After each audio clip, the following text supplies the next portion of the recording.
sudah berbicara banyak terkait persoalan hukum yang dialami oleh saudara Pablo ya. Tapi yang pertama kami ingin tegaskan bahwa sejak tanggal 8 kemarin kami telah diberikan kuasa oleh saudara Pablo dan saudara Rey untuk menangani perkaranya. Sebelum kami diberikan kuasa tersebut, kami dengan tegas menanyakan kepada saudara Pablo, bagaimana dengan pengacara yang sebelumnya?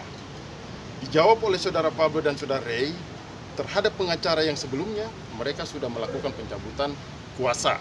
Sehingga berdasarkan kode etik, kami bisa menjalankan ini. Dan kami tidak melanggar kode etik.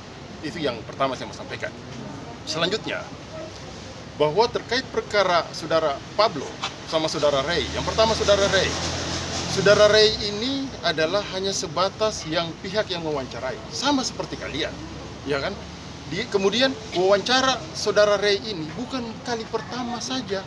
Artinya sudah banyak YouTube yang pemilik kontennya adalah saudara Pablo sudah diupload ke pihak YouTube dan itu sudah dimiliki oleh pihak YouTube, bukan mereka lagi. Tapi yang menjadi persoalan adalah mereka juga dilibatkan, mereka ditarik dalam persoalan ini seolah-olah mereka terlibat dalam persoalan perkara hukum ini. Padahal kalau menurut hemat kami, mereka hanya sebatas pihak yang mewawancara. Kemudian si Pablo juga adalah pihak pemilik akun atau konten YouTube itu. Ketika konten itu sudah diupload, maka bukan lagi milik mereka karena ada prosedurnya, maka itu jadi milik dari pihak YouTube. Kemudian selanjutnya kalau jadi pihak YouTube, kepemilikan pihak YouTube, jadi pertanyaan, apakah juga pihak YouTube dalam perkara ini diperiksa dan dijadikan tersangka sama seperti saudara Pablo dan saudara Rey? Itu yang menjadi pertanyaan sederhana kami. Makanya kami ini betul-betul membela saudara Pablo dan saudara Rey, menuntut keadilan kok. Artinya perbuatan hukum kedua orang ini harus dibatasi, jangan disamakan. Bang, Seperti itu. Seperti apa maksudnya dibatasi?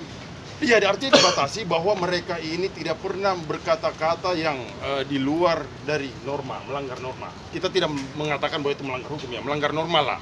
Kemudian seolah-olah mereka selalu diidentikan persoalannya perkara yang itu loh, perkara yang ini loh. Padahal bukan. Mereka ini hanya sebagai pihak yang wawancara, sebagai host. Samalah seperti kalian kawan-kawan wartawan. Ya kan? Kemudian saudara Pablo ini adalah sebagai pemilik konten. Tidak lebih dari itu kok. Kontennya pun ini bukan baru perkara ini saja. Kalau perkara ini saja, mungkin kita bisa menilai bahwa ini ada by design. Ini sudah lama, bahkan yang sebagai follow up-nya juga mereka kan sudah banyak. Kami kurang etik lah untuk menanggapi itu. Itu antara kliennya dan pengacaranya lah. Itu bukan wewenang kami harus menanggapi persoalan Apa ada itu. ketidakpuasan dari Pablo dan Rey-nya mungkin? Kami nggak masuk untuk menanggapi hal itu ya. Karena kami sama lawyer nggak etik untuk harus saling menanggapi atau mengomentari hal itu. Bang, tapi abang diputuskan sendiri untuk menjadi lawyernya Pablo dan Rey sendiri sejak kapan sih, Bang? Sebenarnya sudah dari beberapa minggu yang lalu. Ya kan, tapi tentunya saya harus melihat dulu apakah benar bahwa saudara Pablo, saudara Rey ini sudah tidak memiliki lawyer. Ketika saya beberapa kali bertemu sama beliau, ternyata memang beliau sudah tidak didampingi lawyer. Makanya saya minta, mana surat pencabutannya? Mana, silakan saudara bikin pernyataan kalau saudara mau untuk saya nangani perkara saudara. Kan seperti itu.